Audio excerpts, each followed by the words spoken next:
Good evening students.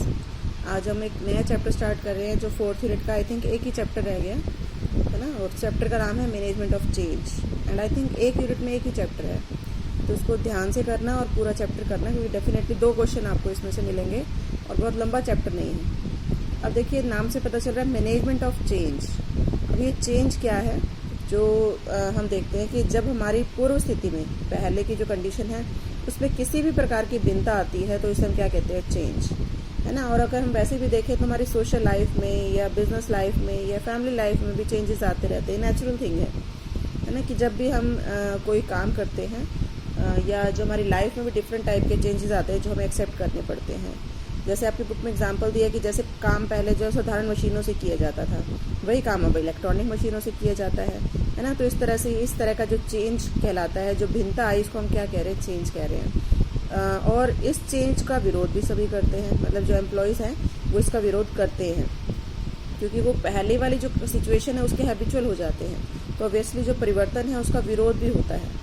तो संगठन के अस्तित्व को बचाए रखने के लिए या विकास के लिए परिवर्तन करना आवश्यक है। परिवर्तन करना तो जरूरी है, और लेकिन कई बार इस तरह के जो परिवर्तन हैं वो कुछ लोग पर विपरीत प्रभाव डालते हैं। जैसे किसी को अच्छा लगता है, किसी को बुरा लगता है, किसी का प्रमोशन होता है, किसी की डिमोशन भी हो जाती है ना। तो इसलिए जो एम्प्लॉयज़ हैं वो उनसे यही उम्मीद होती है कि वो इसका विरोध करते हैं। तो जनरली हमें एक्सेप्ट करना चाहिए कि जो भी हम चेंज करेंगे उससे जो है वो एम्प्लॉयज़ उसको अपोज करेंगे। जैसे अगर आपको पता हो, पहले टाइपिंग मशीन्स हुआ करती थी, है ना। पहले टाइपिंग मशीन से लोग काम करते थे, फिर उसके बाद फिर चेंज आया, कंप्यूटर्स आ गए, है ना। फिर टाइपिंग किससे होने लगी, कंप्यूटर से, तो सो ईजी। लेकिन इस चेंज को एक्सेप्ट करना बहुत ईजी नहीं होता, है ना। इसी को हम कहते हैं चेंज।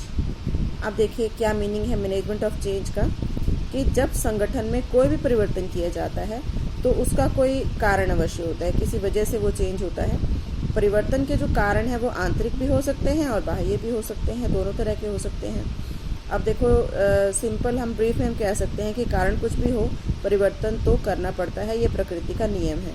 और परिवर्तन के विरोध से कैसे बचा जाए, ये क्वेश्चन है कि आप इसका विरोध करने वाले लोगों को किस तरह से आप मोटिवेट करें, है ना। तो इस तरह से जो चेंज है उसको एक्सेप्टेबल हमें बनाना पड़ता है।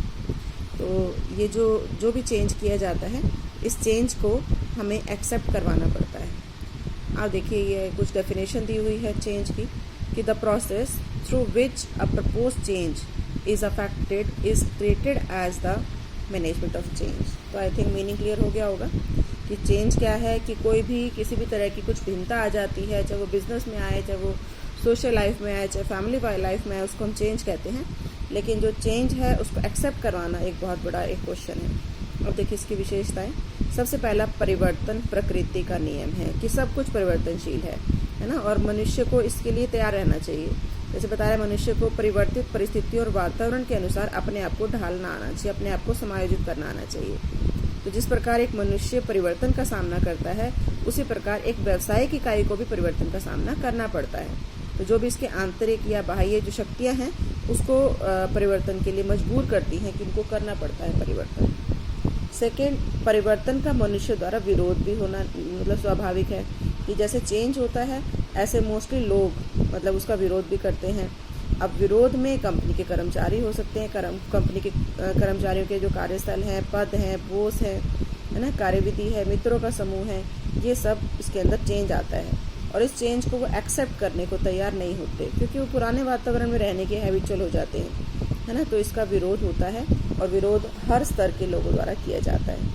लेकिन एक ये भी विशेषता है कि जो भी परिवर्तन किया जाता है वो विकास के लिए ही किया जाता है, तो वो विकास की ओर ले जाता है। मतलब जब भी कोई चेंज किया जाता है तो वो अच्छे के लिए किया जाता है। तो जो भी चेंज किया गया वो हमारे को, कंपनी को, बिजनेस को विकास की ओर ले जाता है।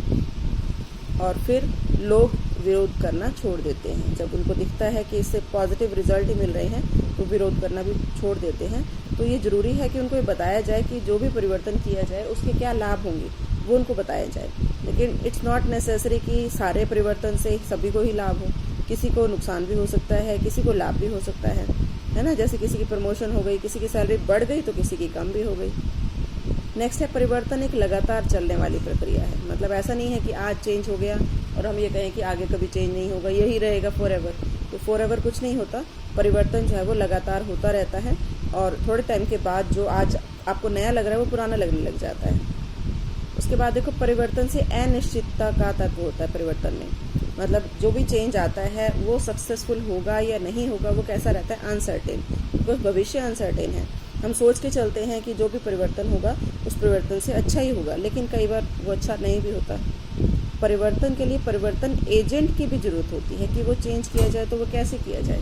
मतलब जो चेंज किया जा रहा है वो चेंज कौन करवा रहा है। वो ऑटोमेटिक प्रोसेस नहीं है कि आपने कहा कि चेंज हो जाए तो वो चेंज हो जाएगा, उसको करना पड़ेगा। मतलब जो ऑफिसर्स हैं, जो सुपरवाइज़र हैं, सुपरिटेंडेंट हैं, वो उसको इम्प्लीमेंट करवाएंगे, तो उसको इम्प्लीमेंट करवाने के लिए उनको एफर्ट्स करने पड़ते हैं, है ना। तो हम कह सकते हैं परिवर्तन के लिए परिवर्तन एजेंट की आवश्यकता होती है।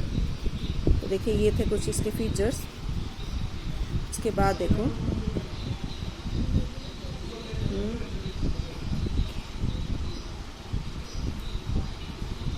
इसके बाद देखो ये कुछ फीचर्स दिए हुए थे। अब देखिए कुछ कारण दिए हैं, या 2 फीचर्स आई थिंक और भी हैं। देखो, परिवर्तन 2 शक्तियों के कारण होता है। एक तो आंतरिक शक्तियाँ होती हैं, एक बाहरी शक्तियाँ होती हैं, है ना। आंतरिक शक्तियाँ वो हो गई जो कंपनी के अंदर की हैं, जिसकी वजह से परिवर्तन करना पड़ रहा है, जैसे एक नया विभाग बना दिया, है ना। और कुछ जैसे उसने कहा कि कंपनी अपने 2 विभागों को मिलाकर एक विभाग बना रही है, तो ये तो आंतरिक है।